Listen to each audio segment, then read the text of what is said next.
இன்னைக்கு எபிசோட்ல நியாயமா பார்த்தா கமருதீனை வந்து விஜய் சேதுபதி செருப்பால் அடிச்சிருக்கணும். ஆனா அடிக்கல.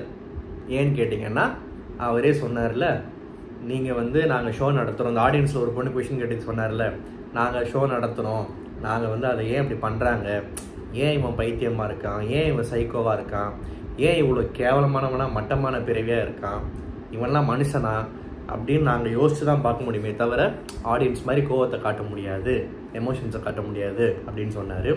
ஏன் கமருதீனை செருப்பால் அடிச்சிருக்கணும்னா, இவர் விளையாண்ட கேமில் இப்போ நான் அழுத்தியே அந்த வார்த்தையை சொல்கிறேன், கேர்லெஸ்ஸாக சோம்பேறியாக இவர் ஆடின அழுகுனி ஆட்டத்துக்கு இவரை குத்திட்டாங்கன்ற கோவத்தில் ஃபஸ்ட்டு சுபிக்ஷா கூட போய் உட்காந்து என்ன பண்ணார், அந்த பொண்ணு ஆடினது டர்ட்டி கேமுன்றாரு.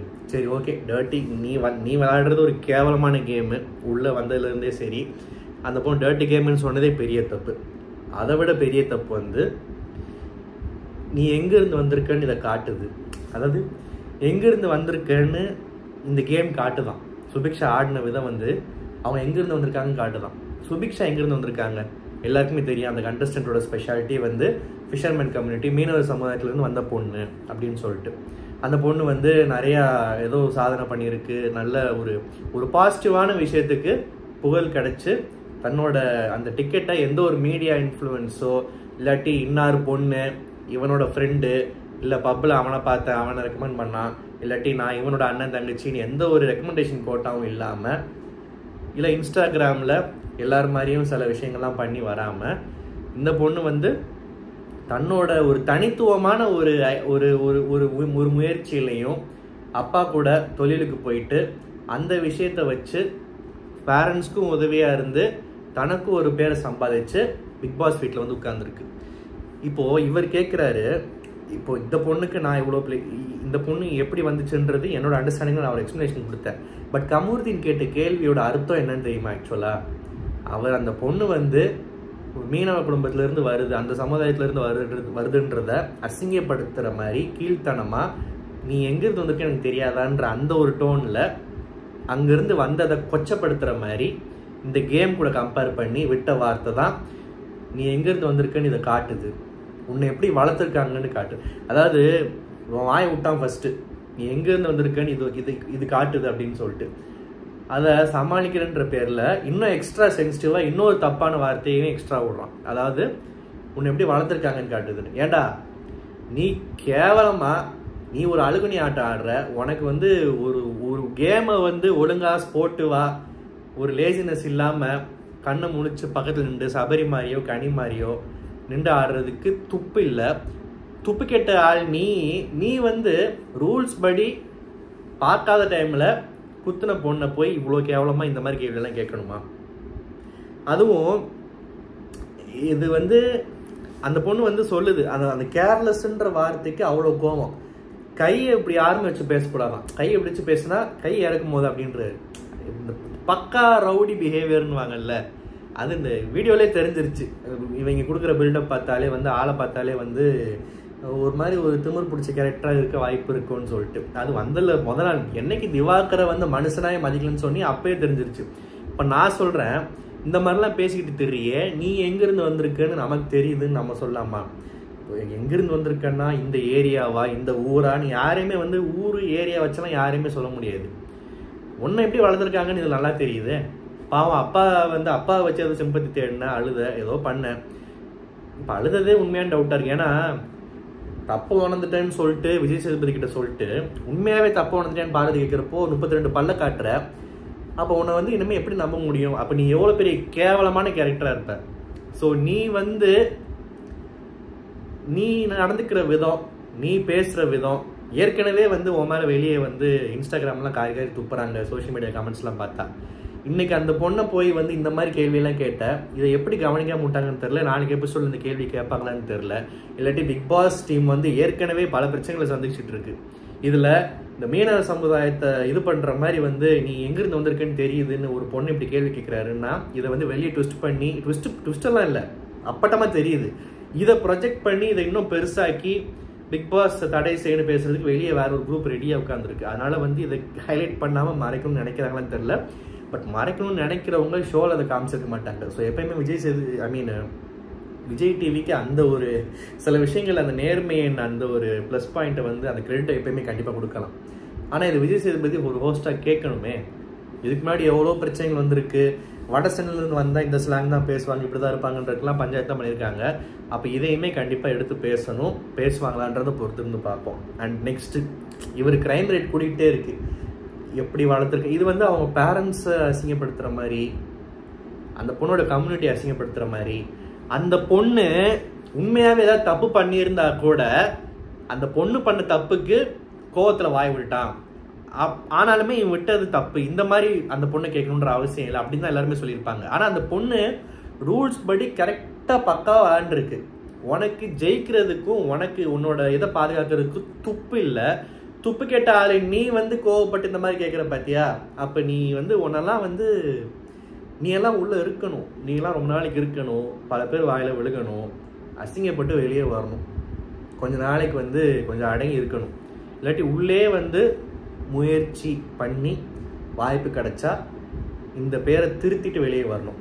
நம்ம சேனலில் நான் இன்றைக்கே சொல்லிட்டேன், ஏற்கனவே வந்து அப்பப்போ நிறைய விமர்சனங்கள் வந்துட்டு தான் இருந்துச்சு. ஆனால் இன்னைக்கு விட்ட இன்னும் சில வார்த்தைகளை வச்சு நான் சொல்கிறேன், கமருதீனை பிடிச்ச ஒரு 5-10 பேர் நம்ம சேனலில் நம்ம வீடியோ பார்க்குறாங்க இருந்தீங்கன்னா தயவு செஞ்சு பார்க்காதீங்க. ஏன்னா இன்னைக்கு ஒரு எபிசோடை வச்சே நான் முடிவு பண்ணிட்டேன் எவ்வளோ ஃபேக்கு எவ்வளோ கேவலமான கேரக்டர்னு. நான் குறைஞ்சது அடுத்து ரொம்ப நாளைக்கு ஒரு பெரிய இம்பேக்ட் கிரியேட் பண்ணால், இல்லாட்டி அஃப்கோர்ஸ் நேற்று கூட ஒரு பாசிட்டிவான ஒரு பாயிண்ட் சொன்னோம், இந்த வீட்டில் வந்து இவர் இந்த மாதிரி எல்லாருமே நல்லவங்க தான், வெளியே போனால் கண்டிப்பாக பேர் கிடைக்கும் பேசுனதெல்லாம் பாராட்டணும், அங்கங்கே பாராட்டுவோம். ஆனால் இனிமே வந்து பாராட்டினாலும் ஏன் நம்ம விமர்சனத்தில் ஒருத்தவங்க நல்லது பண்ணால் எவ்வளோ பெரிய பிடிக்காத கேவலமான ஒரு கேரக்டராக இருந்தாலுமே ஒரு கிரெடிட் ஒரு சின்ன பாராட்டை கொடுத்துட்டு தான் அடுத்து கல்வி ஊற்றுவோம்.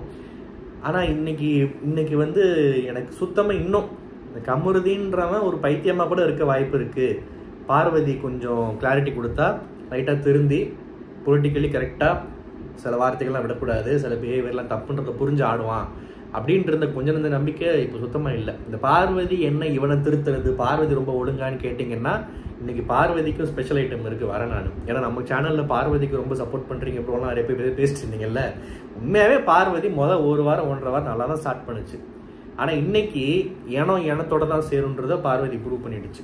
ஸோ நான் வரேன் பார்வதிக்கு தனியாக கை இறக்கி பேசணும்னா இவட்ட யாருமே வந்து கை இப்படி வச்சு பேசக்கூடாதான். கை இறக்கி பேசுகிற அளவுக்கு நீ யார் நீ எல்லாம் ஒரு ஆளா? அந்த பொண்ணை கேட்குறியே. சரி, இந்த அடுத்த இதுக்கு வரேன். சுபிக்ஷாக்கே இவ்வளோ கான்ட்ரவர்சி. அந்த பொண்ணு ரம்யா வந்து பேசுறதுக்கு உனக்கு என் கூட சண்டை போடுறதுக்கு தகுதி இல்லை. எந்த தகுதின்னு இவர் எதை மீன் பண்ணுறாரு தெரியுமா? அந்த பொண்ணு வந்து தன்னோட தொழில் டான்ஸ் ஆடிட்டு அந்த ஆடலும் பாடலும் அந்த இதில் டான்ஸ் ஆகிட்டு உள்ளே வந்திருக்குல்ல. ஸோ அதனால் அந்த பொண்ணுக்கு இவர்கிட்ட பேசுறதுக்கே சண்டை போடுறதுக்கே தகுதி இல்லையா? தம்பி யாரு நீ யாருன்னு எனக்கு சத்தியமாக தெரியாது. உன்னை யாருன்னே தெரிலப்பா. நீ எல்லாம் என்ன கிழிச்சிட்டு உள்ளே வந்திருக்குன்னு சத்தியமாக தெரில. அப்படி என்ன கிழிச்சிருக்குன்னு உள்ளே போய் பார்த்தா பாட்டுக்கு டப்பிங் கொடுத்துருக்காப்புல, வாயசிச்சிருக்காப்புல. நான் அன்னைக்கே சொன்னேன்ல, இப்போ பாட்டுக்கு டப்பிங் கொடுத்து வாயசிச்சு ஒரு ஃபாலோவர்ஸ் சேர்த்து ஃபேமஸ் ஆகிறதுலாம் வந்து ஒன்றும் தப்பு இல்லை, ஒன்றும் கேவலம் இல்லை. அந்த மாதிரி பண்ணுறவங்களாம் நான் ஒன்றும் இது இழிவாக பேசலை. ஆனால் நீ உள்ளே வந்துக்கிட்டு திவாகர்லாம் ஒரு மனுஷனா, ஒரு ஆளா? சுபிக்ஷா எங்கேருந்து வந்திருக்குன்னு தெரியும். ரம்யா உனக்கு தகுதி இல்லை இப்படியெல்லாம் பேசுகிறப்போ அப்போ நீ பெரிய அப்படியா நம்ம கேட்க தோணும்ல. முன்னாடியெல்லாம் ஓப்பனாக பேசிடுவோம், சரி கொஞ்சம் கண்ட்ரோல் பண்ணுறோம். அதனால தான் இந்த ப்ளூ சட்டையே போடுறது இல்லை, வேணாம் அப்படின்னு சொல்லிட்டு. ஏன்னா அந்த சட்டை போட்டால் வாயில் வந்து அப்படியே தேனாக வந்து கொட்டுது நமக்கு, அதனால கொஞ்சம் குறைச்சிக்குவோம். அப்போ நீ யார்? உன்னையே இவ்வளோ கேவலமாக வளர்த்துருக்காங்க, நீ யார்? நீ எங்கேருந்து வந்திருக்க அப்படின்னு நிறைய கேட்க தோணுது. ஸோ இவர் வந்து அதை போல ரம்யா வந்து தெரியாமல் அண்ணன் இருந்துச்சுன்னா ரம்யாவுக்கு நான் ஒரு அட்வைஸ் பண்ணுறேன்.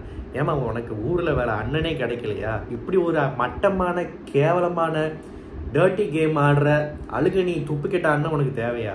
அவனை போய் அண்ணன்னு சொல்லிட்டு படாத பாடுபட்டுக்கிட்டு இருக்கு. அண்ணன்னு ஃபேக்காக சொல்லிருச்சான், அது அவருக்கு பிடிக்கலையா?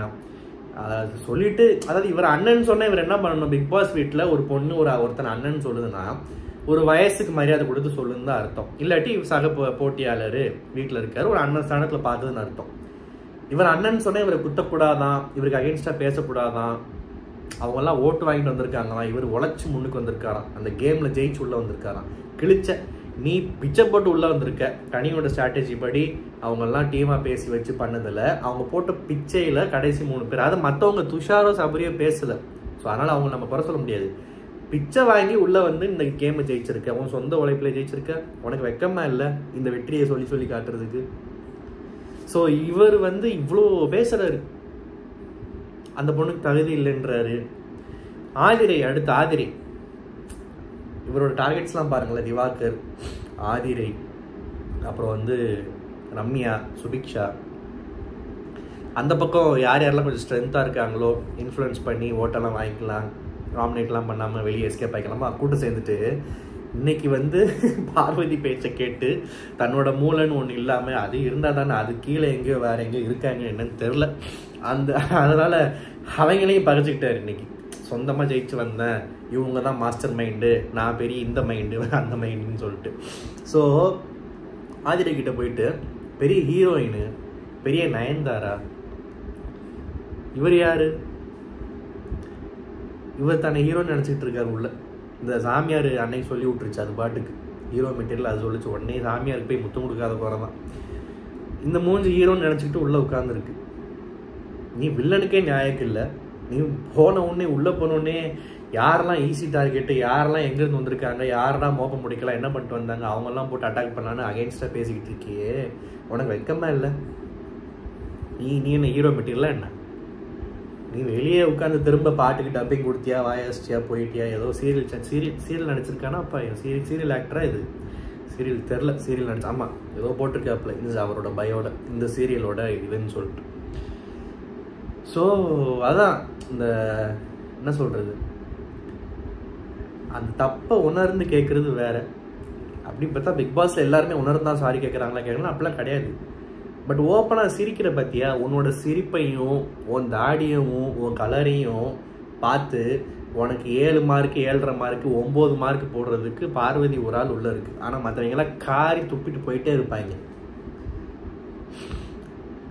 ஓகே, அடுத்து பார்த்தீங்கன்னா அந்த பார்வதி வந்து கெமிக்கிட்ட போயிட்டு அந்த ஃபிசிக்கல் டாஸ்க் அப்போ பண்ணதுக்கு எதுக்கு அப்படி இதாச்சு, அதனால் பழைய கதையெல்லாம் சொல்லி எனக்கு அதுலேருந்து இந்த பிரச்சனை இருக்குது அப்படி ரியாக்ட் பண்ணுறேன்னு சொல்லி ஒரு மாதிரி ஒரு சமநிலைக்கு பேசி சமாதானம் ஆனது நல்லா இருந்துச்சு. பிகாஸ் அந்த விஷயம் ரொம்ப நாளாக எழுதிக்கிட்டு இருந்துச்சு. பார்வதி கெமி ரொம்ப ஸ்போர்ட்டிவாக இருக்காங்கன்னு முன்னாடி சொல்லியிருந்தோம். அப்புறம் இந்த நம்ம கம்முவை வந்து மூடிட்டு கம்முன்னு உட்காருன்னு சொல்லிட்டு விஜய் சேதுபதி நல்லா இன்னைக்கு வச்சு செஞ்சாப்புல. ஓரளவுக்கு என்ன பண்ணணுமோ ஓரளவுக்கு, நான் எல்லாத்தையும் சும்மா குறை சொல்ல முடியாது. இன்னைக்கு விஜய் சேதுபதி ஓரளவுக்கு பரவாயில்ல. ஆனால் இந்த நீ எங்கேருந்து வந்திருக்குன்னு தெரியும், உன்னை வளர்த்துருக்கிறது இதுலேயே தெரியுது, உனக்கு என் கூட சண்டை போட தகுதி இல்லை, இந்த மாதிரி விஷயங்களை கேட்காம விட்டாருன்ற ஒரு கோவமே தவிர இன்னைக்கு எபிசோடில் கமருதீனை எவ்வளோ வச்சு செய்ய முடியும், ஸ்கூல் மாதிரி நிற்க வச்சு எத்தனை வாட்டி அதை திரும்ப ரீட் பண்ணுன்னு சொல்ல முடியும், என்னென்னு கேட்க முடியுன்றத அவரோட ஸ்டைலில் சர்க்காஸ்டிக்காக நல்லா அசிங்கப்படுத்தினாப்புல பார்க்கறதுக்கு நல்லா இருந்துச்சு. அண்டு ஆடியன்ஸ் வந்து ஒரு கொஷின் கேட்டாங்க. இன்னும் நிறைய கொஷின்ஸ் கேட்டிருக்கலாம் வெளியே இருக்கிறத பற்றிலாம். பட் அதெல்லாம் நாளைக்கு கேட்பாங்க என்னன்னு தெரில. ஏன்னா ஆடியன்ஸ் சும்மா ஒரு இன்வால்வ் பண்ணி அதுக்கு நம்ம பதில் சொல்லணுன்ற மாதிரி இதில் எங்களால் என்ன பண்ண முடியுமோ அப்படின்றதுக்கு ஏற்ற மாதிரி விஜய் சேதுபதி ஏதோ பதில் சொன்னார். அப்புறம் இந்த கமருதீன் வந்து திரும்ப நான் சொன்னேன்ல, இந்த பார்வதியை பார்வதி பேச்சை கேட்டு அங்கே போய் பேசி எல்லாருக்கிட்டே அசிங்க. சபரி கேட்டது செருப்பால் அடித்த மாதிரி இருந்துச்சு, நல்லா செருப்பாலேயே அடித்த மாதிரி இருந்துச்சு. ஏன்டா இப்படி பேசி வச்சு பண்ணலையா பொம்மை டாஸ்கில் அப்படின்னு சொன்னப்போ உண்மையாகவே செருப்பால் அடித்த மாதிரி இருந்துச்சு. அப்புறம் இந்த பார்வதி வந்து நான் போல்டு பார்வதி, நான் மதுரை பார்வதி, நான் தான் கண்ணகி, நான் வந்து பொலிட்டிக்கலி கரெக்டாக இருப்பேன், எப்பயுமே கரெக்டாக பேசுவேன், பயமே என்னன்னு தெரியாது, இப்படிலாம் பேசிக்கிட்டு இருக்குல்ல. ஒருவேளை எனக்கு என்னென்னா, இவன் வந்து இந்த சுபிக்ஷாவை நீ எங்கேருந்து வந்திருக்கேன்னு காட்டுது, உன்னை எப்படி வளர்ந்துருக்காங்கன்னு தெரியுது, அப்புறம் ரம்யாவை தகுதி, இந்த மாதிரி பேசுனதெல்லாம் வந்து பார்வதிக்கு அதுக்கு போகணும். எனக்கு தெரிஞ்ச அந்த சண்டையில் போச்சான்னு தெரில, போகணும். போய் இதுக்கு பார்வதி எப்படி ரியாக்ட் பண்ணுது, தன்னோட சாக்லேட் பாயை விட்டு கொடுக்குதா இல்லை சாக்லேட்டை கடிக்கணும்னு நினைக்குதா அப்படின்றத நான் தெரிஞ்சுக்கணும். இதுதான் என்னோட ஆசை. ஏன்னா பார்வதிக்கு இது மிகப்பெரிய டெஸ்ட்டு. அப்புறம் பார்வதியுமே வந்து ரொம்ப அந்த அந்த லெவலுக்கு இறங்கிடுச்சு. பரவாயில்லையே, பார்வதி வந்து சர்வைவரில் எவ்வளோ கேவலமாக சில விஷயம் பண்ணிட்டு இருந்துச்சு, கடைசியில் பிக் பாஸில் ஓரளவுக்கு அந்த பேரெல்லாம் மாற்றிடும் போல இருக்கே, நல்லா நல்லா விளையாடுதே, திவாகருக்கு பக்கபலமாக இருக்கே, அநியாயத்தை தட்டி கேட்குது அப்படின்னு ஸ்டார்ட் பண்ண பார்வதி ஒருத்தனுக்கு 7 மார்க் போட்ட ஒரே காரணத்தினால இவ்வளோ இறங்கி போகணுமா? சீப்பா, உனக்கு கேவலமா இல்லையா பார்வதி? நீ பண்ணுறது கரெக்டாக தப்பான்னு உனக்கே புரியுதா இல்லையா? ஏன் இப்படி ஆயிட்டேன்னு கேட்க தோணுது. கமருதீனுக்கு அவ்வளோ ஜால்ரா கூட உட்காந்து பேசுறது, சம்மந்தம் இல்லாமல் சபரி விஷமோ இல்லையோ அதெல்லாம் அடுத்த டாபிக் போகிற காலத்தில் பார்த்துக்கலாம். சபரியை டார்கெட் பண்ணுன்ற பேரில் கமருதீன் கூட ஒட்டிக்கிட்டு அது இன்னும் கேவலமாக இருக்குது. அண்டு இந்த விக்ரம கண்டிப்பாக பாராட்டணும். பார்வதிக்கும் பயம் இருக்குன்ற பாயிண்ட்டுக்கு இந்த பாயிண்ட்டை வெளியே சொல்லி விட்டது நல்லா இருந்துச்சு. ஓகே, இப்போது திவாகர் கூட ஃபேஷன் ஷோவில் அந்த இது பண்ணணும், அந்த வாக் பண்ணணுன்றப்போ ஒரு சின்ன ஹெசிடேஷன் இருக்க தான் செய்யும். ஏன்னா எல்லாருக்குமே வந்து நம்ம வயசுக்கு ஏற்ற மாதிரி ஒரு பேர் அமையணும், அவங்களும் பார்க்குறதுக்கு ப்ரெசன்டபுளாக இருக்கணும். அழகுன்றது வேறு, பட் ப்ரெசன்டபுள்ன்ற வார்த்தை ஓகே, அது ஒன்றும் தப்பு இல்லை.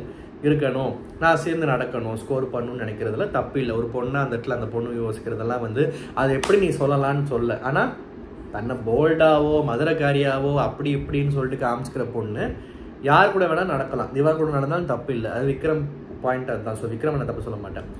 உனக்கு நான் என்ன ஒரு பெனிஃபிட் தரேன்னா, நான் இன்னொரு ப்ரெசன்டபுளாக இன்னொரு ஆள் கூட நடக்கணும்னு ஆசைப்பட்டு தப்பு இல்லை. ஆனால் நீ யார் கூட நடந்திருக்க? துப்பு கெட்ட கேம் ஆட தெரியாத அழுகனி குமார் நம்ம கமருதீன் கூட நடந்திருக்கு. மக்கள் பார்வையில் பார்வதி திவாகர் கூட நடந்திருந்தா அது இன்னும் அழகாக தெரிஞ்சிருக்கும். போய் இவன் கூட நடக்கிறேன்னு சொல்லிட்டு நேற்று நான் கூட சொன்னேன், என்னடா இது காஸ்டியூமு, பாய் வீட்டு கல்யாணத்துக்கு ஆசைப்பட்டு கல்யாணத்துக்கு போகிறதுக்கு மண்ணடியில் போய் வாடகைக்கு ட்ரெஸ் எடுத்துகிட்டு போட்டு போன மாதிரி இருக்குது அப்படின்னு சொல்லிட்டு சொன்னேன்ல, அது கூட காமெடியாக இருந்துச்சு. இப்போ யோசிச்சு பார்த்தா பார்வதி கமருதீன் கூட போகிறது இந்த பேரு எனத்தோட தான் சேருமா அப்படின்னு சொல்லிட்டு அதை பார்த்தாலே அருவருப்பாக இருக்குது. நீ ப்ரெசன்டபுளாக இருந்தா என்ன, இல்லைன்னா என்ன, போய் இவன் கூட நடக்கிற அப்படின்னு தான் கேட்க தோணுது.